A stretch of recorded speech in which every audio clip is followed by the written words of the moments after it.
شفیق الرحمان کی کتاب مزید حماقتیں، اس میں سے ایک اقتباس سنا رہا ہوں، مگر اس کے پہلے یہ سنیے۔ اس کا دیباچہ بہت دلچسپ ہے۔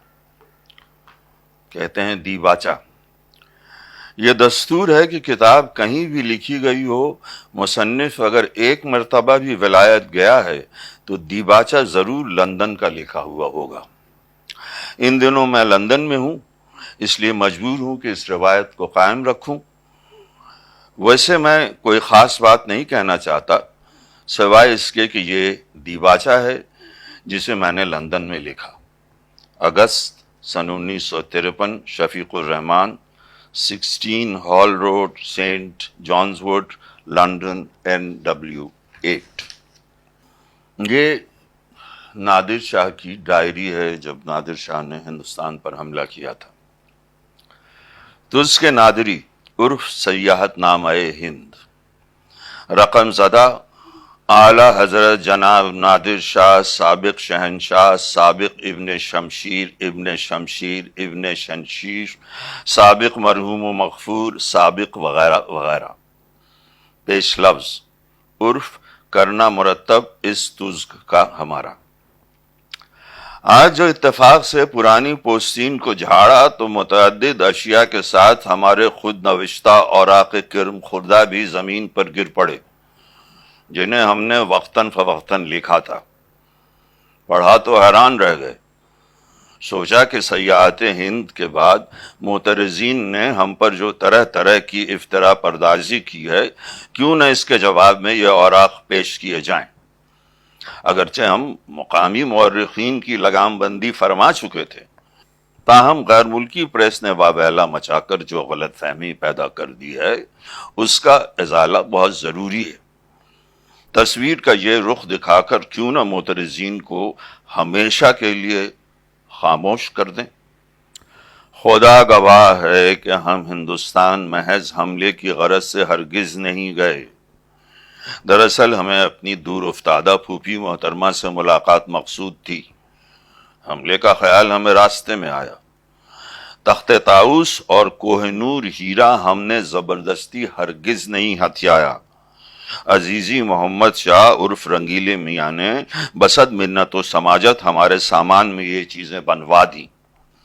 اور قتل عام قتل عام کس مسخرے نے کرایا تھا؟ وہ تو ایک معمولی سا لاٹھی چارج تھا۔ یہ اور بات تھی کہ اہل ہند نحیف و نزار ہونے کی وجہ سے اس کی تاب نہ لا سکے۔ مدت سے ارادہ تھا کہ والی کابل کی گوشمالی کریں۔ وہ لگاتار بلا کسی وجہ ہمارے خلاف زہر اگل رہا تھا۔ جب ہم نے خط لکھ کر اس خامخواہ پروپیگنڈے کی وجہ پوچھی تو اور بھی زیادہ زہر اگلنے لگا۔ چنانچہ موسم کو مناسب پا کر حملہ آور ہوئے۔ شہباز خان کو خطاب کا عطیہ۔ مقامی باغ میں چند الو دکھائی دیے۔ یہاں کا الو ایرانی الو سے بڑا اور بہتر ہوتا ہے۔ الوؤں کا ایک جوڑا ہمارے ساتھ ہو لیا۔ شام کو ہماری قیام گاہ کے پاس بسیرا کرتا اور رات بھر ہاؤ ہو مچاتا۔ ہم نے فرما بردار خان سے پوچھا کہ یہ جوڑا کیا چاہتا ہے؟ وہ بولا گستاخی کرتا ہے اور ہمیں واپس جانے کو کہتا ہے۔ ہم بے حد خفا ہوئے اور فرما بردار خان کو پاپوش مبارک سے زد و کوب کر کے سرفراز فرمایا۔ ساتھ ہی شہباز خان کی رائے دریافت کی۔ وہ جانثار معروض ہوا کہ فال نیک ہے۔ الو جیسا منحوس پرندہ بھی ہم جیسے بلند تالے شہنشاہ کی آمد پر خوش آمدید کہتا ہے۔ ہم اس جواب پر خوش ہوئے اور نمک حلالی کی قدر کرتے ہوئے اس کو الو شناس کے لقب سے نوازا اور اس کے ہم جنسوں میں اس کی عزت افزائی کی۔ مہم اندازے کے خلاف بہت جلد ختم ہو گئی۔ سوچا کہ یہ بیکار وقت کیوں نہ سیاحت ہند میں صرف کیا جائے۔ ہمیں بتایا گیا کہ حملہ آوروں کی سہولت کے لیے اہل ہند نے 2 راستے صاف کروا رکھے ہیں۔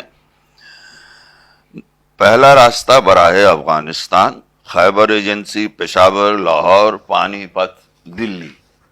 دوسرا براہ بلوچستان، سماسیٹا، بھٹنڈا، دلی۔ ہم نے پہلا راستہ پسند فرمایا کیونکہ بلوچستان کے راستے میں جیکب آباد پڑتا ہے جو دنیا کے گرم ترین مقاموں میں سے ہے۔ دریائے سندھ عبور کرنے کا ارادہ کر رہے تھے، معلوم ہوا کہ سید بایزید ابن یزید یزدانی آستان بوسی کی سعادت کے متلاشی ہیں۔ جب بلایا تو دیکھا کہ فقط ایک آدمی تھا۔ ہم نے اجراہ تلطف اسے گلے لگا لیا اور پیار سے بھیچا، وہ بے ہوش ہو گیا۔ اسے فوراً باہر لے گئے، لخلخا سنگھایا گیا، مالش کی گئی۔ دیر کے بعد ہوش آیا تو وہ جو نظریں پیش کرنے والا تھا لے کر رفو چکر ہوا۔ ہم نے اہلکاروں کو اس کے پیچھے دوڑایا کہ اگر خود نہیں آتا تو نظریں تو بھجوا دے، مگر اس کا کوئی پتہ نہ چلا۔ قلعے کا فوجدار ہماری سواری کے لیے ایک عجیب و غریب چوپایا لایا جسے ہاتھی کہتے ہیں۔ نہایت پرشوکت فیل جسم جانور ہے۔ اس کے 2 دانت ہوتے ہیں جو صرف دکھانے کے لیے ہوتے ہیں۔ ناک جس کو سون کہا جاتا ہے زمین کو چھوتی ہے۔ ہاتھی پر چڑھ کر آدمی دوسروں کے گھروں کے اندر سب کچھ دیکھ سکتا ہے۔ ہم نے سواری کا قصد کیا اور باغ ہاتھ میں لینی چاہی تو وہ بولا کہ اس کی لگام نہیں ہوتی، ڈرائیور علیحدہ بیٹھتا ہے۔ ہم نے ایسے بے لگام جانور پر سواری کرنے سے انکار کر دیا۔ اختر شماری، کل رات اختر شماری کی۔ 285 تارے گنے ہوں گے کہ نیند آ گئی، باقی بشرط زندگی کل گنیں گے۔ ہمارا سنجیدہ ہو جانا۔ گلستان بیکانیر سے ایلچی در دولت پر حاضر ہو کر ملتجی ہوا کہ چلیے مشتاقان دیدار راہ دیکھ رہے ہیں، تربوزوں کا موسم بھی ہے۔ ارادہ ہوا کہ کچھ دنوں کے لیے چلیں، مگر الو شناس کو حسب معمول شبہ ہوا کہ یہ کوئی چال ہے۔ بیکانیر لقودق صحرا ہے جس میں نہ پانی ہے نہ رویدگی۔ یہ لوگ ہمیں صحرا میں چھوڑ کر بھوک پیاس سے ہلاک کرنا چاہتے ہیں۔ اس پر آنکھوں میں خون اتر آیا اور ہر چیز سرخ نظر آنے لگی۔ فوراً ایلچی کو بلوا کر الٹا لٹکوایا۔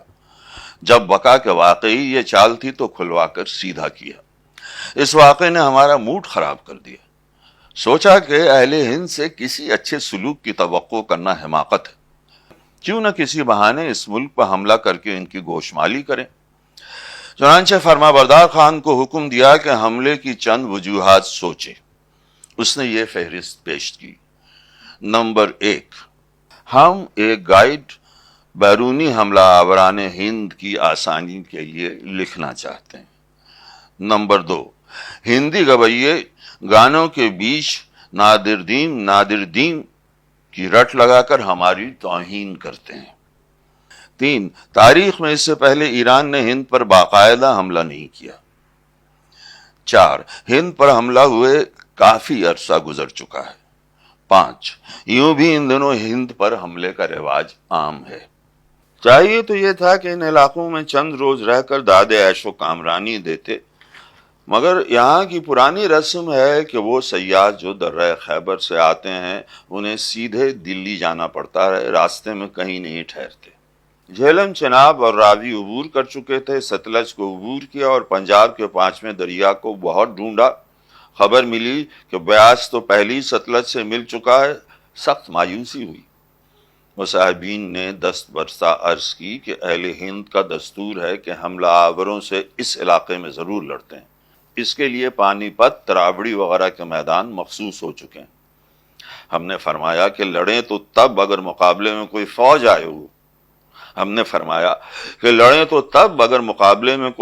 آئی ہو۔ معلوم ہوا کہ حملہ آوروں کو انتظار کرنا پڑتا ہے، کیونکہ اگر اہل ہند اس علاقے میں نہ لڑیں تو پھر کہیں نہیں لڑتے۔ قطب صاحب کی لاٹ۔ نزول اقبال دلی کے باہر ہوا۔ قطب صاحب کی لاٹ کے پاس نادر شاہی جھنڈے گاڑے گئے۔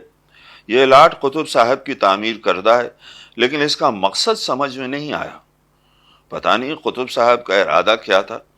فرما بردار خان نے عرض کیا کہ غالباً قطب صاحب آسمان تک پہنچنا چاہتے تھے، لیکن تجویز کو تکمیل تک نہ پہنچا سکے۔ بسد وقت ہم اوپر تشریف لے گئے۔ واقعی بہت اونچا مینار تھا۔ آسمان یہاں سے کافی قریب ہے۔ سستانے کے بعد نیچے تشریف لائے۔ حملہ آوری اور برادر محمد شاہ کی ہماری ذات سے عقیدت۔ صبح سے محمد شاہ اپنا لشکر لے کر سامنے آیا ہوا تھا، مگر ابھی تک سعادت زیارت سے مشرف نہ ہوا تھا۔ دوپہر کو ایک ایلچی رنگین جھنڈا لہراتا ہوا آیا اور معروض ہوا کہ محمد شاہ صاحب نے دریافت کیا ہے کہ حملہ کرنے کا کس وقت ارادہ ہے۔ ہم نے پوچھا، ابے حملہ کیسا؟ ایلچی نے عرض کیا، خداوند نعمت، وہ تو عرصے سے آپ کے حملے کے منتظر ہیں، اتنے دنوں سے تیاریاں ہوتی رہی ہیں، اگر حملہ نہ ہوا تو سب کو سخت مایوسی ہوگی۔ کل بارش کی وجہ سے لشکر اکٹھا نہ ہو سکا، اور پھر یہ رسم چلی آتی ہے کہ درہ خیبر سے آنے والے بس ہمیں آگے پتہ ہے۔ ہم نے اسے ڈانٹا۔ مجبوراً ہم نے حملے کا حکم دے دیا، لیکن لڑائی کا لطف نہ آیا، وہ لوگ فوراً تتر بتر ہو گئے۔ ہم شہر کے بڑے دروازے میں داخل ہوئے تو عزیزی محمد شاہ نے پھولوں کا ہار پہنایا، گھوڑے سے اتر کر بغل گیر ہوئے۔ اس کے بعد 2 دن تک محمد شاہ کا کوئی پتہ نہ چلا۔ تخت طاؤس۔ ایک دفعہ جب ہم متواتر 10 گھنٹے تخت طاؤس پر بیٹھے رہے تو عزیزی بولا، معلوم ہوتا ہے کہ تخت طاؤس سے آپ کو بے حد انس ہو گیا ہے۔ اگر آپ کا اس درجہ طویل قیام تخت طاؤس کی وجہ سے ہے تو چشم ماں روشن، دل ماں شاد، آپ اسے بخوشی لے جا سکتے ہیں۔ اب ایسے خلوص محبت سے کس کا دل نہ پسیج جاتا۔ ہم نے اسے یقین دلایا کہ ہم جب بھی یہاں سے عازم ایران ہوئے تخت طاؤس ہمراہ لے جائیں گے۔ ہم انکار کر کے اس کا دل نہیں دکھانا چاہتے تھے۔ کچھ دیر سوچنے کے بعد اس نے پوچھا، دلی کو اپنی ذات بے مثال سے محروم کرنے کی تاریخ سے مطلع فرما دیا جائے تاکہ اہل دلی کو بتا دیا جائے وہ اس کے لیے گھڑیاں گن رہے ہیں۔ گھڑیاں کیوں گن رہے ہیں؟ کیا وہ ہم جیسے مشفق بزرگ کو بن بلایا مہمان سمجھتے ہیں؟ ہم نے غیظ و غضب میں فرمایا، جی نہیں، آپ نے غلط سمجھا، وہ تو الوداعی پارٹیوں کا انتظام کرنا چاہتے ہیں۔ وہ بولا، ہمیں ان گلیوں کو چھوڑنے کی کوئی ایسی جلدی نہیں جن کے متعلق کوئی استاد ذوق شعر کہیں گے۔ ہم نے فرمایا، یوں ٹھہرنے کو آپ 6 ماہ، سال، 10 سال ٹھہریے، بلکہ ایران کا دارالخلافہ دلی کو بنوا لیجئے۔ عزیزی بڑی محبت سے ملتمس ہوا۔ دیکھا جائے گا، ہم نے محبت سے فرمایا۔ ہنوز دلی دور است۔ اس فقرے کو ہم نے اہل دلی کا تکیہ کلام پایا۔ جب ہم خیبر میں تھے تو سنا کہ ہمارے لیے ہنوز دلی دور تھی، جب لاہور پہنچے تب بھی دور رہی، لال قلعے میں پہنچ کر بھی لوگوں کا یہی خیال ہے کہ ہنوز دلی دور است۔ اچھا بھائی، چلو دلی دور است بس۔ محمد شاہ کا دربار۔ مسز محمد شاہ قلعے میں اس دھوم دھڑلے سے رہتی ہیں کہ کانوں پڑی آواز سنائی نہیں دیتی۔ سیاسی دنگے فساد میں ہمیشہ ان کا ہاتھ ہوتا ہے۔ ملک کی خارجی اور اندرونی پالیسی جب کبھی اتفاق سے ہوتی ہے وہ خود ترتیب دیتی ہیں، یہاں تک کہ اعلیٰ حکام کی پوسٹنگ وغیرہ بھی وہ خود ہی کرتی ہیں۔ وہ فارسی، عربی، سنسکرت اور مدراسی بول سکتی ہیں، لیکن دیگر بیگمات کا خیال ہے کہ وہ سمجھ ایک زبان بھی نہیں سکتی۔ درباری بیگمات بے حد ذہین ہیں۔ ایک برجیس جہاں بیگم نے بریچز کو دیکھ کر چوڑی دار پیجامہ ایجاد کیا، دوسری نے ساڑی کو شلوار سے ضرب دے کر 2 پر تقسیم کر دیا اور غرارہ دریافت کیا۔ تعجب ہے کہ یہ خیال اسے علی صبح غرارہ کرتے وقت کیوں نہ آیا۔ صبح شام شہر کی چیدہ چیدہ خواتین حاضر ہو کر عجاب بجا لاتی ہیں اور شہر کی دوسری چیدہ چیدہ خواتین کے بارے میں تازہ ترین افواہیں سناتی ہیں۔ عزیزی محمد شاہ بھی لال قلعے میں وہیں کہیں رہتا ہے۔ اس کا خیال ہے کہ وہ ہندوستان کا بادشاہ ہے، لہذا اپنے تئیں شہنشاہ کہلانا پسند کرتا ہے۔ رنگین خواب دیکھتا ہے، رنگین لباس پہنتا ہے، رجت پسند ادب اور تنزل پسند شاعری کا گرویدہ ہے، لیکن حرکتیں سب ترقی پسند کرتا ہے۔ ہندی فوج کو دیکھ کر ہمیں بڑی حیرت ہوئی۔ لڑنے جاتے ہیں تو پالکیوں میں بیٹھ کر میدان جنگ میں ڈھال ملازم اٹھاتا ہے، ہر وقت صلح کے خواہاں ہیں۔ ہر سپاہی کی وردی مختلف ہے. کرنال میں ہم سے لڑنے آئے تو جیسے عید کے کپڑے پہن رکھے تھے. خیر ہمیں زیادہ نکتہ چینی نہیں کرنی چاہیے، انسان خاک کا پتلا ہے. مینا بازار اور ہم. محمد شاہ کے بزرگوں کے وقت سے رسم چلی آتی ہے کہ موسم بہار میں لال قلعے میں مینا بازار لگتا ہے، جس میں طرح طرح کی دکانیں سجائی جاتی ہیں. دکانوں سے زیادہ بیگمات سجتی ہیں، مختلف اشیاء بازار سے چوگنے نرخ پر خریدتی ہیں. ان دنوں تو ذرا سے بہانے پر مینا بازار لگ جاتا ہے. ہماری طبیعت حاضر تھی.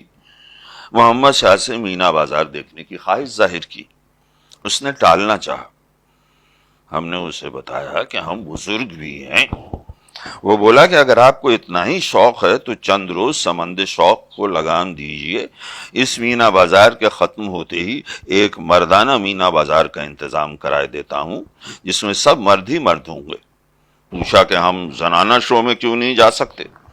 کہنے لگا کہ اس میں سوائے بادشاہ ہند کے کسی کا گزر نہیں ہو سکتا. ہم نے فرمایا کہ کچھ دیر کے لیے ہمیں بادشاہ ہند ہی سمجھ لیا جائے. آدمی عقل مند تھا، مان گیا. ہمارا فرزند علی قلی خان جو 22 سال کا ہونے کے باوجود اپنے آپ کو نابالغ سمجھتا ہے اور اپنے ہم جنسوں کی صحبت کے بجائے عورتوں میں اٹھنے بیٹھنے کو ترجیح دیتا ہے، ہمارے ساتھ مینا بازار جانے پر مصر ہوا.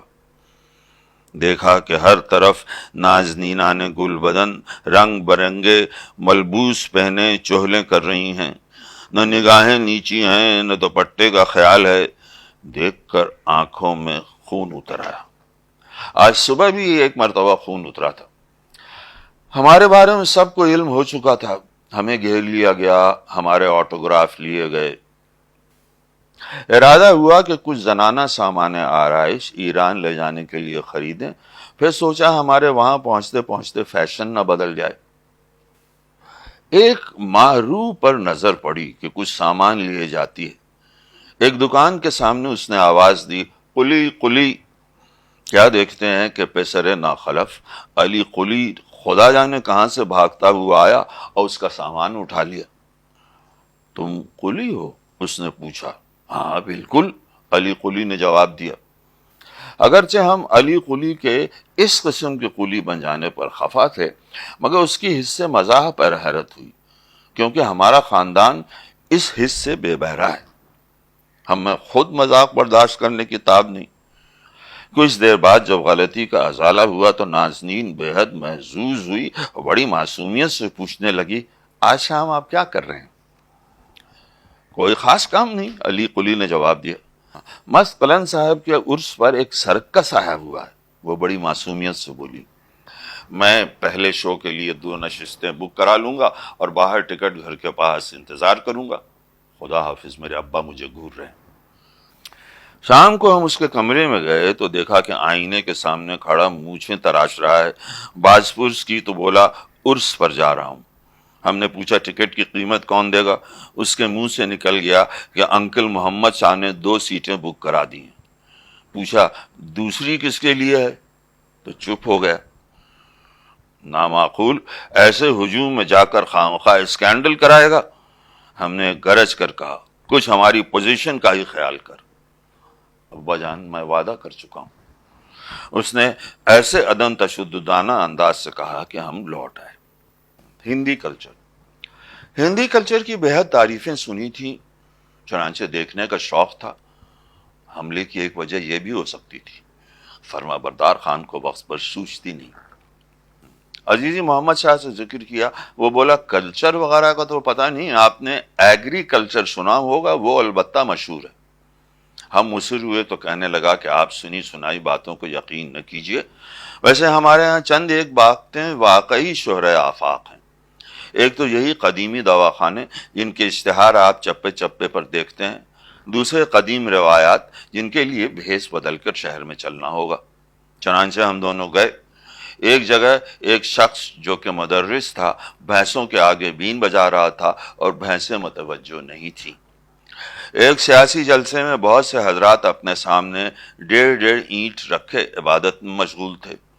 وہیں ایک شخص باغیرت معلوم ہوتا تھا چلو میں پانی لیے ناک ڈبونے کی کوشش کر رہا تھا۔ ایک جگہ دو حکام شہر ایک پرندے کو کھینچ کر سیدھا کرنے کی کوشش کر رہے تھے۔ پرندہ الو تھا۔ ایک نہایت ضعیف بزرگ قبر کے کنارے پاؤں لٹکائے نوجوانوں پر تنقید کر رہے تھے۔ محمد صاحب کے متعلق تو ہم نہیں کہہ سکتے، البتہ ہم ازحد محظوظ ہوئے۔ علی قلی کی گستاخی اور ہمارا تحمل۔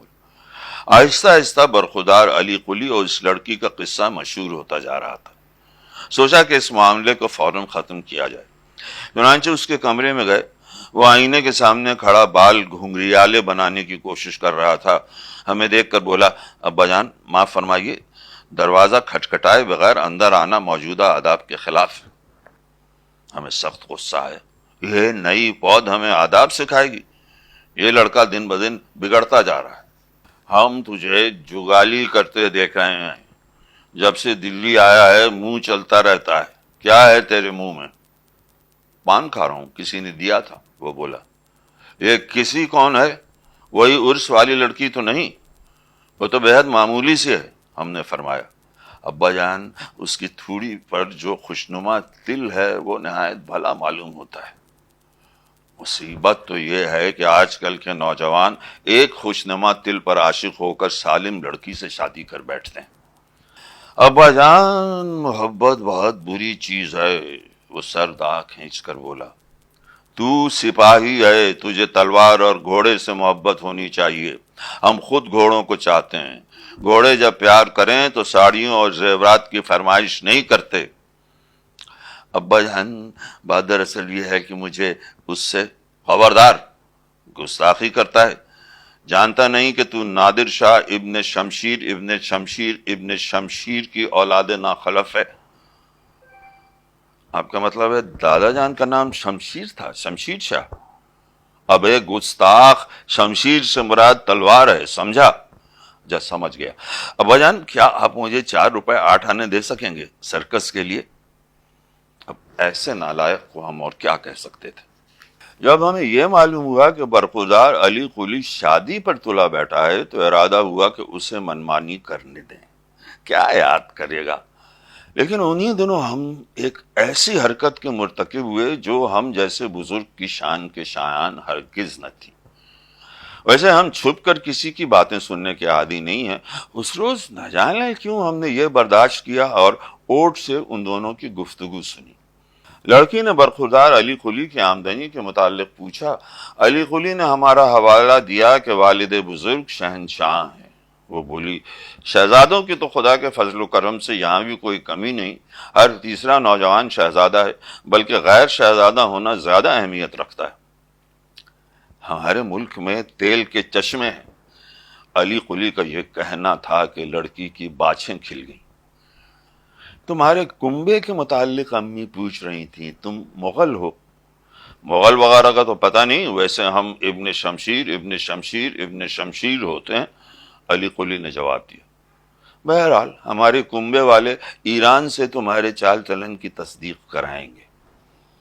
چال تو میں ابھی چل کر دکھاتا ہوں، علی قلی نے بھول پن سے کہا۔ رہ گیا چلن، شادی کے بعد ایران چلو گی تو وہ وہاں دیکھ لینا۔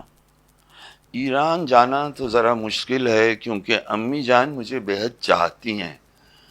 وہ کہتی ہیں کہ شہزادہ علی قلی ہر سال 1 ماہ کی چھٹی لے کر آ جایا کرے، یا یوں ہو کہ ابا جان شہنشاہ محمد شاہ سے مل کر تمہیں کوئی ریاست الاٹ کروا دیں۔ تجویز تو یہ بھی اچھی ہے، وہ ناخلف بولا، لیکن اگر میں ایران چلا گیا تو تم اداس رہا کرو گی۔ نہیں، تم اس کی فکر نہ کرو، ہمارے یہاں کافی شہزادوں کا آنا جانا ہوتا ہے۔ علی قلی بگڑنے لگا۔ تم پرسوں شام کس شہزادے کے ساتھ ہمایوں کے مقبرے کی طرف گئی تھی؟ وہ تو بھائی جان کے دوست ہیں، ان کی پالکی بالکل نئے ماڈل کی ہے، تمہارے ساتھ پیدل چلنا پڑتا ہے اور شام کا لباس خراب ہو جاتا ہے۔ ہم بقیہ گفتگو سنے بغیر تشریف لے آئے۔ دلی میں سیٹل ہونے کا ارادہ۔ الو شناس نے مشورہ دیا کہ دنیا میں یوں مارے مارے پھرنے کے بجائے کیوں نہ ہم ایک اچھی سی مملکت میں باقاعدہ سیٹل ہو جائیں۔ یہ حقیقت ہے کہ اب تک ہماری حیثیت مانند ایک ریفیوجی کی رہی ہے۔ ہم نے عزیزی محمد شاہ سے ذکر کیا اور رہائش کے لیے لال قلعہ الاٹ کروانے کی خواہش ظاہر کی، کہ وہ بولا کہ لال قلعے میں تو ہم رہتے ہیں، آپ قطب صاحب کی لاٹ الاٹ کرا لیجئے، یہ شاہی مسجد۔ ہم نے انکار فرمایا اور اپنے مہاجر ہونے کی اہمیت جتائی۔ وہ بولا ہم لوگ بھی تو مہاجر ہیں، ہمارے آبا و اجداد وسط ایشیا سے آئے تھے۔ ہم نے بہتیرا سمجھایا کہ وہ مقامی مہاجر ہیں اور ہم نوارد ہیں جنہیں اب تک نہیں بسایا گیا۔ اس نے گستاخانہ کہا ہم نے انکار فرمایا اور اپنے مہاجر ہونے کی اہمیت جتائی۔ وہ بولا ہم لوگ بھی تو مہاجر ہیں، ہمارے آبا و اجداد وسط ایشیا سے آئے تھے۔ ہم نے بہتیرا سمجھایا کہ وہ مقامی مہاجر ہیں اور ہم نوارد ہیں جنہیں اب تک نہیں بسایا گیا۔ اس نے گستاخانہ کہا یوں تو حضرت آدم بھی مہاجر تھے کہ بہشت چھوڑ کر آئے تھے۔ ہمیں سخت غصہ آیا لیکن فوراً اتر گیا۔ پتہ نہیں کیا بات ہے کہ ہند میں کچھ عرصے رہنے کے بعد وہ پہلے جیسا غصہ ہی نہیں آتا۔ لیکن محمد شاہ کو اس گستاخی کی سزا اسی شام کو مل گئی۔ الو شناس بھاگا بھاگا آیا اور بولا کہ محمد شاہ خزانے میں ہے اور زر و جواہرات ادھر ادھر چھپا رہا ہے۔ ہم فوراً موقع پر پہنچے، ہمارے دیکھتے دیکھتے اس نے ایک وزنی سی چیز اپنی پگڑی میں چھپا لی۔ ہند کے رواج کے مطابق ہم نے عذرائے مروت فرمایا کہ آج سے محمد شاہ اور ہم بھائی بھائی ہیں، لہٰذا ہم دونوں اپنی پگڑیاں بدلیں گے۔ غالباً یہ محض اتفاق تھا کہ اس کی پگڑی سے کوہ نور ہیرا برآمد ہوا۔ جامعہ میں ہماری تقریر۔ پیارے اطفال، معلمین حضرات، تو پرنسپل ملا ایف اللہ، آپ نے ہم کو یہاں مدعو کر کے جامعہ کی جو عزت افزائی کی ہے اس کے لیے ہم آپ سب کو ممنون ہونے کا موقع دیتے ہیں۔ آپ کو ایسے موقع کہاں میسر ہوتے ہیں کہ ہم سا شہنشاہ آپ کو اپنی خوش کلامی سے مستفیض کرے۔ سب سے پہلے تو ہمیں آپ حضرات کی زبوں حالی پر تعجب ہوتا ہے، رونا بھی آتا ہے۔ ہمیں بتایا گیا ہے کہ آپ یہاں کوئی 2000 کی تعداد میں بیٹھے ہیں، بخدا ہمیں آپ 150 کے قریب لگ رہے ہیں۔ پرسوں دربار میں کوئی کاریگر 20 گز ڈھاکے کی ململ ایک انگوٹھی میں سے گزار رہا تھا، دوسری طرف سے کپڑے کو جھٹکے سے کھینچا گیا تو کاریگر خود بھی انگوٹھی میں سے گزر گیا۔ اس قدر دھان پان انسان ہم نے پہلے کبھی نہیں دیکھتے۔ یہ آپ کی غذا کا قصور ہے یا آب و ہوا کا؟ آپ کے چہروں پر کچھ ایسا جمود اور بے حسی ہر وقت رہتی ہے جیسے آپ ہر چیز سے مطمئن ہیں۔ آپ جی کیا رہے ہیں، گویا زندگی پر احسان کر رہے ہیں۔ آپ کے ادب و موسیقی کے چرچے ہم نے پہاڑ کے اس پار سنے تھے۔ آپ کے ہاں تقریباً ہر تیسرا یا چوتھا شخص شعر کہتا ہے اور تخلص کرتا ہے۔ یہ آب و ہوا اور یہ صحت جیسی کہ آپ کی ہے، شعر و شاعری کے لیے نہایت سازگار ہے۔ آپ کی موسیقی کے کیا کہنے؟ پچھلے ہفتے لال قلعے میں درجن بھر آدمیوں کو قوالی گاتے سنا۔ وہ خوب سر دھنتے اور وجد میں آ کر تالیاں بجاتے۔ یہ لوگ بے حد سمجھدار ہیں۔ گاتے وقت ایک کان پر ہاتھ دھر لیتے ہیں، غالباً دوسرے کان سے جسے کھلا چھوڑتے ہیں ضرور بہرے ہو جاتے ہوں گے۔ پھر ایک شخص کو دیکھا کہ گانے کے بہانے طرح طرح سے ہمارا منہ چڑھاتا تھا، ہماری طرف عجیب و غریب اشارے کرتا تھا۔ ہمیں غیظ و غضب آیا ہی چاہتا تھا کہ ہمیں بتایا گیا کہ یہ پکا راگ گا رہا ہے۔ سنا ہے کہ آپ کے ہاں ہر وقت کا راگ جدا جدا ہوتا ہے۔ کئی مرتبہ یوں ہوا کہ علی صبح مسرور اٹھے لیکن وقت کے راگ نے غمگین کر دیا، اور رات کو عبادت کا قصد کر رہے تھے کہ وقت کے چنچل راگوں سے متاثر ہو کر رنگ رلیاں شروع کر دی۔ سوالات و جوابات۔ ملا فرقان نے اٹھ کر ہمارا شکریہ ادا کیا اور حاضرین سے مخاطب ہو کر بولا نادر شاہ صاحب سے سوال پوچھے جائیں تو آپ ان کا موزوں جواب دیں گے۔ کچھ دیر خاموشی رہی، پھر ایک کونے میں خسر پھسر ہونے لگی۔ سوال ہوا کیا آپ ملوکیت پسند ہیں؟ پوچھا گیا۔ ہم طوائف الملوکیت پسند ہیں، ہم نے جواب دیا۔ تو گیا آپ شہنشاہ پسند ہوئے؟ کسی اور نے پوچھا۔ شہنشاہ پسند؟ ہم نے مسکرا کر کہا ہم خود شہنشاہ ہیں۔ کیا آپ کے خیال میں شہنشاہی بیکار سی چیز نہیں، خصوصاً جب ہم سب کے سب ایک جیسے ہیں؟ ایک برخوردار بولے۔ ہاں ہم نے فرمایا جسمانی لحاظ سے تو ایک جیسے، لیکن اوپر والی منزل میں ہم نے اپنے سر کی طرف اشارہ کرتے ہوئے کہا فرق ہوتا ہے۔ صاف صاف بتائیے قبلہ، آپ دائیں جانب ہیں یا بائیں جانب؟ یہ سوال ہماری سمجھ میں نہ آیا۔ ہم نے اسی طرح مسکراتے ہوئے کہا کہ ہم شہباز خان الو شناس کے بائیں جانب ہیں، امر اللہ فرقان اللہ کی دائیں جانب۔ کیا آپ ایران سے آئیں؟ ایسے آسان سوال پر ہم بڑے خوش ہوئے۔ ہاں ہاں برخوردار، اور کیا تم ہندوستان میں رہتے ہو؟ ہاں، شہنشاہی سے پہلے آپ کا ذریعہ معاش کیا تھا؟ ایک طرف سے آواز آئی۔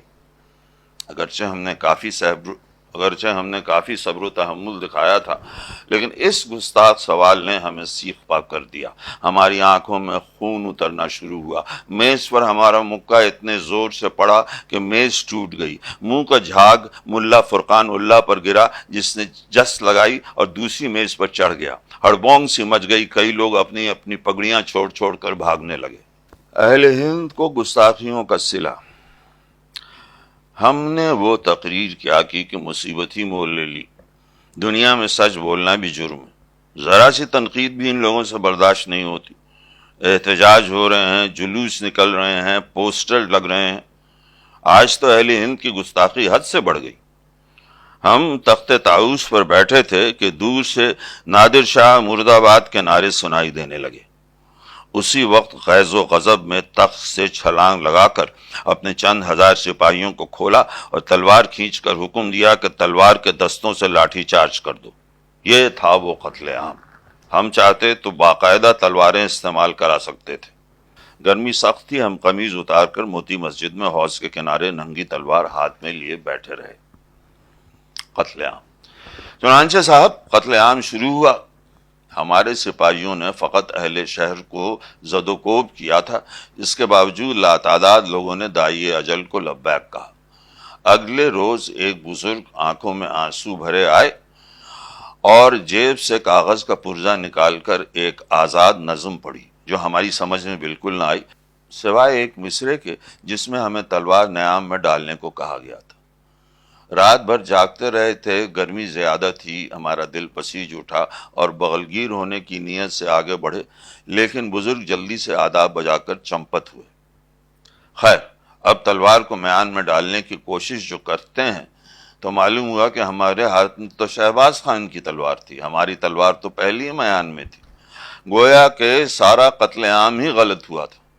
ہم نے فوراً منادی کرا دی کہ پہلا قتل عام غلط ہوا، بلکہ ہوا ہی نہیں ہے، کیونکہ تلوار میان سے ذرا نہیں نکلی۔ چنانچہ اس مرتبہ دوسرا صحیح قتل عام شروع ہوا، جو کافی کامیاب رہا۔ دراصل فریقین کو کافی ریہرسل مل چکی تھی۔ پہلے ارادہ تھا کہ اس کے بعد ایک مختصر سا قتل عام بھی کروائیں گے جو عمرہ کے لیے ہو، پھر سوچا کہ اہل دلی اس قسم کے تماشوں کے عادی ہو چکے ہیں۔ تیمور کا قتل عام 3 دن۔ چنانچہ اس مرتبہ دوسرا صحیح قتل عام شروع ہوا، جو کافی کامیاب رہا۔ دراصل فریقین کو کافی ریہرسل مل چکی تھی۔ پہلے ارادہ تھا کہ اس کے بعد ایک مختصر سا قتل عام بھی کروائیں گے جو عمرہ کے لیے ہو، پھر سوچا کہ اہل دلی اس قسم کے تماشوں کے عادی ہو چکے ہیں۔ تیمور کا قتل عام 3 دن 3 رات تک ہوتا رہا تھا، بھلا ہمیں یہ کب خاطر میں لائیں گے؟